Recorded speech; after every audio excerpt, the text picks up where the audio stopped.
Alrighty, good morning, good afternoon, or good evening, whenever you happen to be listening to this. We are talking the Great Depression from 1929, when the stock market crashes, to 1939. Alright, this is chapter 25, so we're going to start with our textbook author. He has a lot to say today, so this will take a minute. Actually, it'll probably take a couple of minutes. In 1933, when Franklin Roosevelt was inaugurated as president, he inherited an unprecedented economic crisis. There were more people unemployed, there were more people homeless, there were more people struggling and suffering, there were more people going hungry every day than ever before in American history.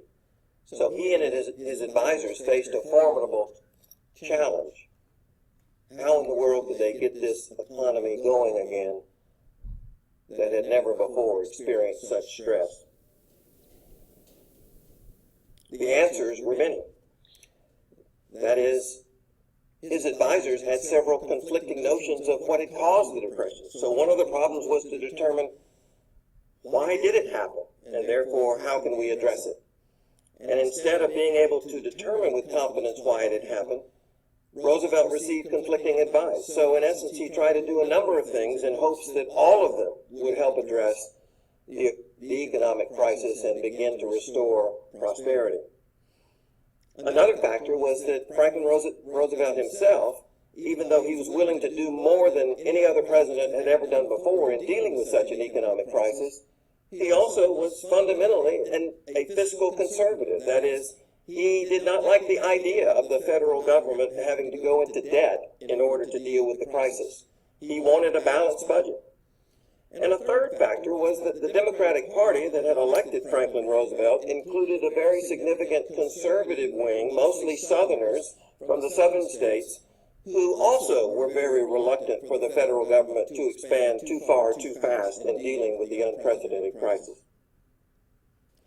So even though Franklin Roosevelt and the New Dealers did more than ever before to try to inject new energy into the economy and deal with the unprecedented social effects of the Great Depression, they never did enough to truly stimulate the economy.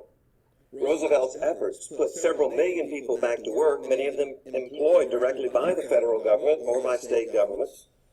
But that alone was not sufficient to deal with the tens of millions of people who were either out of work or underemployed. In other words, the federal spending was never enough to actually generate full employment or economic growth. And that was demonstrated only by the massive federal spending that was required by the Second World War. When Franklin Roosevelt took office in 1933, there were 25% of Americans who were out of work. By the time the war started, it was below 15%, but it was still at an unprecedented level. And the fact that the wartime spending did provide full employment and generated an economic recovery suggests that had the administration been able and willing to invest even more into the workforce, it perhaps would have ended the Depression sooner than it did, but politically that would have been impossible for Roosevelt to pursue. Whew, he had a lot to say about that. Alrighty, so let's go. This right here, a toddler begging for change in one of the homeless camps. Hoover's Poor Farm Tobacco Fund. Hard times are still hoovering over us. A lot of people blamed Hoover for their problems. And like I told you last time, he did do more than previous presidents had done. He just did not have the belief that the federal government should get involved in people's everyday lives. And then also he's succeeded by FDR, who comes in and does so much in comparison. All right, so Congress would create the Reconstruction Finance Corporation to keep banks, life insurance companies, railroads, and other big businesses afloat. The Glass-Steagall Act of 1932 would increase the availability of commercial loans. By the time any assistance to farmers had been thrown aside in favor of propping up big business. Many farmers thus took the law into their own hands and organized mobs to prevent foreclosures and evictions. Not a good idea, people. The bonus expeditionary force, made up of World War I soldiers who had been promised a cash bonus by Congress, marched on Washington to demand their payment. Congress would approve a shifting of paying of funds to life insurance policies. Basically, they went to Washington. They'd been promised some money after World War I. The date had not arrived yet of when they were to receive this money. They're hungry. They're poor. They're unemployed. That kind of stuff. And they thought, well, if we've been promised this money, we should go ahead and be able to get it. All right, this is unemployed military veterans, members of the bonus expeditionary force, clashed with Washington, D.C. police at Anacostia Flats in July of 1932. And again, this is the other nail in Hoover's coffin because he sends out the military or the police to take care of these World War I veterans. So, all right, the election of 1932, Republicans renominated Hoover for another term as president. The Democrats would nominate Franklin Delano Roosevelt. A cousin to Theodore Roosevelt, he had served as Assistant Secretary of the Navy, and he had run in 1920 with Cox as a vice presidential candidate for the Democrats. Thanks in part to the 3 years of the Depression, coupled with his uplifting speeches, FDR easily defeats Hoover. This would be the last time that 4 months would pass between a president's election and his inauguration. The 20th Amendment had been ratified, which adjusted the date of inauguration from March 4th to January 20th. So this happens at the beginning of FDR's term. All right. Why did Roosevelt appeal? Let's see. I'm sorry. Election of 1932. Big wins for Roosevelt. You can see 5 million votes more as far as the popular vote is concerned, and kills it with the electoral votes. All right. 3 major challenges awaited Franklin Roosevelt when he arrives in the White House: reviving the economy, relieving human misery, and rescuing the farms and the farmers. A 3-pronged strategy was introduced. Banks would be propped up to the industrial complex, would be recipient of federal funds to keep it afloat, and farm commodity prices would be raised. FDR persuaded Congress to declare a 4-day bank holiday to allow the banking panic to subside. Along with the Emergency Banking Relief Act, FDR allowed banks to only reopen once they were able to prove that they were sound. In addition, the 18th Amendment was repealed by the 21st, and the sale of alcohol was once again permitted. Woo, woo, we need that in the Great Depression. By consolidating all of the federal farm credit agencies into one, FDR was able to lower the payments on farms, so their owners were more able to pay. If you were in class, you should have heard FDR's first fireside chat, or a part of it. If you were not in class and you were listening to this, I suggest that you Google FDR fireside chat bank holiday. It's the first one that he gives in 1933, and it becomes kind of his thing and what he's known for as far as the way he speaks to the American public. If you can't find the bank holiday one, which would be unusual, any of his fireside chats, just so you get an idea of how he speaks to the American public. All right. Opposite to Hoover, who had opposed any direct federal assistance to the needy, FDR would bypass the states to directly aid those in need. The Civilian Conservation Corps was created to provide jobs for unmarried males, ages 18 to 25. They would plant trees and do assorted construction projects. When plans to provide money to the states through the Federal Emergency Relief Administration failed, FDR bypasses them. Thus, the alphabet agencies in the New Deal were formed. By paying people once they completed jobs instead of the unemployed, FDR hoped to prevent a generation of idlers on the government dole. So, not a fan of welfare is basically what that's saying. He thought people should work for their money, but he gives them an opportunity to do so. It creates a lot of jobs. And as far as the Civilian Conservation Corps, they were young men, and a portion of their salaries actually went to their families. And before it was kind of an automatic thing. Portion went to their families, and they get some to live on. All right. This is a vigorous Roosevelt drives Congress to action in the Detroit News cartoon from March of 1933. So if you've ever heard of the first 100 days of presidency, FDR is the one who sets this standard. He accomplishes so much in his first 100 days as president that it becomes the standard that future presidents try to live up to. So Civilian Conservation Corps enrollees in 1933 on a break from work. Directed by Army officers and foresters, the CCC adhered to a semi-military discipline. And I guess they all went to work shirtless. That's just odd. Anyway. All right, the Agricultural Adjustment Act of 1933 sought to raise the prices of crops and herds by paying farmers to reduce their production. After World War I, when government subsidies to plant more were discontinued, the farmers found themselves in debt with a surplus of crops. The overproduction of land and then the rapid decline in prices forced many farmers to neglect their fields. Coupled with a vast drought in the Central Plains of the United States, this led to the Dust Bowl, in which thousands of pounds of topsoil was gathered by winds and swept as far away as Washington, D.C. It would not be until the Soil Conservation and Domestic Allotment Act was added that attempts to contain the Dust Bowl were initiated. As far as the Dust Bowl goes, it's for farming practices. It's drought. There's a couple of things that contributed to it, but it literally just coats everything, the dust and the dirt. People are getting ill from it, and they do start to move west. The National Industrial Recovery Act deals with economic recovery and public works projects. The Public Works Administration, created by the NIRA, built buildings, roads, flood control systems, and other improvements to internal infrastructure. Another part of the Act, the National Recovery Administration, worked to stabilize businesses by regulating wages and prices and establishing workplace standards. All right, the New Deal does not end the Great Depression. What ends the Great Depression? World War II. By 1939, over 17% of the labor force was still unemployed. I mean, that is a drastic drop from 25. However, it doesn't solve everything. It just gets things moving in the right direction. A decade-long drought in the 1930s spawned a human and environmental catastrophe known as the Dust Bowl. We just talked about that. It affects the Great Plains regions of the United States, encompassing Colorado, Texas, Oklahoma, Kansas, and Nebraska. Tilled land left by farmers who could not afford to plant, coupled with the drought and the high winds of the region, resulted in what were called black blizzards. By 1938, 25 million acres of prime farmland had lost most of its topsoil.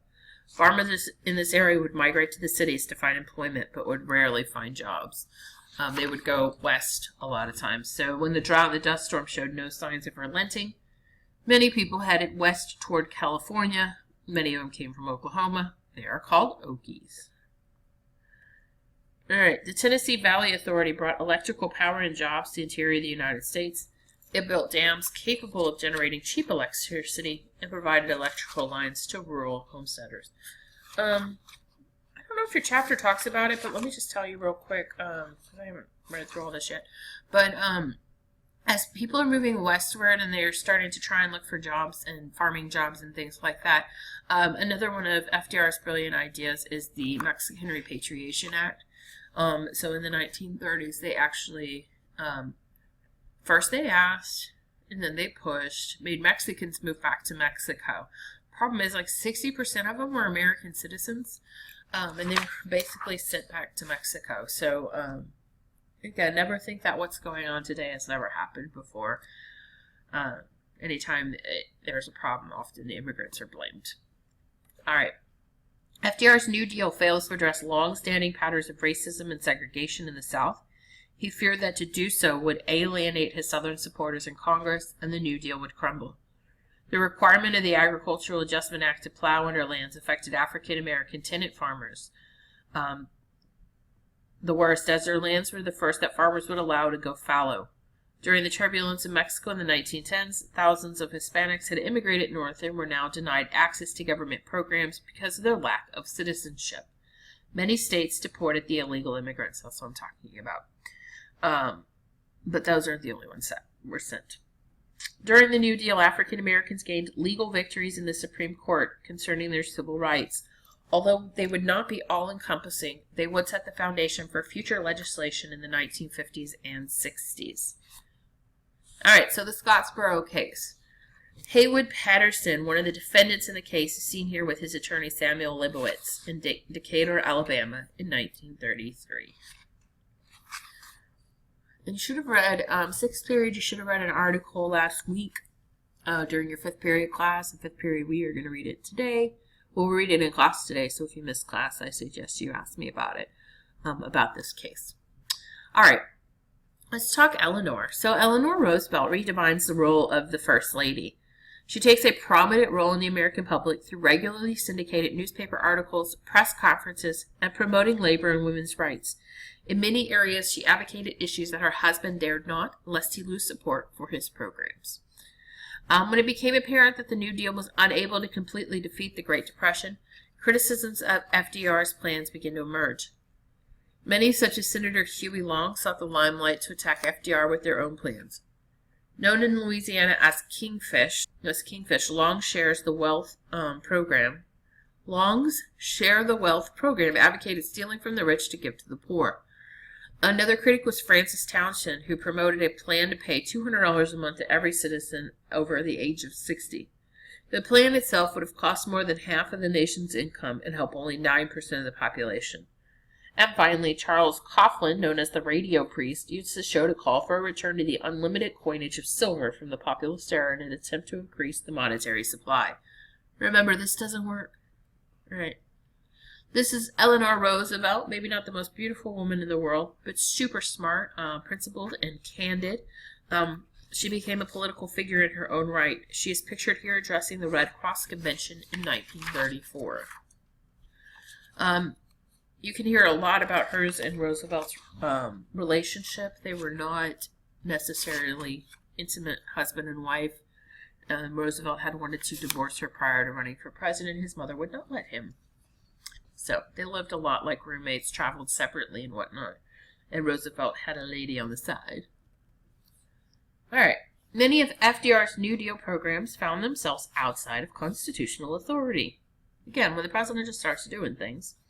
Some, like the National Industrial Recovery Act, were killed for his violation by the Supreme Court. FDR found the greatest problem to fulfilling his plans to end the Great Depression in an unexpected area, the judicial branch of the federal government. FDR's second New Deal addressed labor and unemployment issues. A new agency created under Harry Hopkins, the Works Progress Administration, replaced the Federal Relief Administration, which had concentrated on improving the nation's infrastructure. All right. This is a group of WPA artists working on building the Transcontinental Railroad. So they actually paid artists to create artwork. They did it with poets and writers and whatnot as well, but this is an example of the painters. All right, also known as the National Labor Relations Act, the Wagner Act prohibited employers from interfering with union activities and allowed workers to bargain through unions of their own choice. The Social Security Act of 1935 allowed a stipend to be given to the aged, disabled, or unemployed. It was paid for by a payroll tax on employers. So that's it's been changed a little since that time period, but it's definitely very similar to what we know today. All right, a poster distributed by the government to educate the public about the new Social Security Act. A monthly check to you for the rest of your life, beginning when you are 65. All right. The Revenue Act of 1935 raised income tax rates on individuals making more than $50,000. This angered business leaders who feared FDR was leading the nation down a path towards socialism. Ever heard that before? All right. Roosevelt was nominated by the Democrats for a second term in 1936. The Republicans nominated the governor of Kansas, Alfred Landon. FDR wins his second term for office by courting the African-American vote. Even though he's not doing anything for him, he definitely was looking for their plan. Believing he had won a mandate for his agenda, FDR turned his attention to the greatest hindrance to his plan, the Supreme Court. He introduces a plan to increase the size of the Supreme Court from 9 to 15, along with 50 more federal judges. This would allow him to appoint these new justices and judges, and as he hoped, counteract the anti-New Deal feelings of the existing court. However, this plan backfires, as of all three branches of the U.S. government, the Supreme Court was at the time the most highly honored, and his attempts to change their makeup to his favor portrayed him as petty. Although he lost this battle, subsequent cases supported New Deal legislation, and FDR commented that he had won the overall war. So basically, his plan was that for all justices over the age of 70 to be have a a new judge put in their place, and that way you would just have an extra judge there. And of course, it would be 6 new judges at this point. That's where it gets from 9 to 15. So 6 judges over the age of 70. And basically, his thought was that this is when people retire. So this is when, they're there for life. So we need some new blood in there, et cetera, et cetera. But obviously, that would make 6 appointees to Roosevelt, and that would pack the court in his favor, was the idea. He claims that was not what he was trying to do, but most people kind of see it that way. All right, this is Roosevelt campaigning with labor leader John L. Lewis to the right of Roosevelt, and Marvin McIntyre, who was on the far right in Wilkes-Barre, Pennsylvania. Labor people. All right, the NIRA's requirement that every worker had the right to join a union was quickly picked up by unions and translated by opportunistic union leaders as the president wants you to join a union. As a result, union membership during the New Deal explodes. After almost 10 years of depression and almost 4 years of the New Deal, the economy began to show signs of recovery. To control inflation, FDR ordered cuts in government spending to wean the American people off federal pay. However, the opposite from what FDR intended to happen occurred when the stock market entered a slump, and 4 million more people found themselves unemployed. All right. FDR's decision to court African Americans to win the presidency split the Democratic Party. Southern Democrats were unwilling to congregate with him and feared that FDR's ultimate goal was to make them all equal. Plans to reorganize the executive branch along with the Democratic Party itself resulted in a victory for the Republicans in the midterm election of 1938. FDR would, for the last half of his second term, find himself defending his existing legislation in lieu of introducing new laws. The Second New Deal ended just as war once again erupted in Europe. The New Deal shifted the way people thought about the government. Gone was the populist approach of using government to regulate business to benefit of all. Now government was seen as an entity to respond directly to the crisis and take steps to avoid them. So that is all I have for today. I hope you have a wonderful morning, afternoon, or evening, and I will see or speak to you soon. Bye.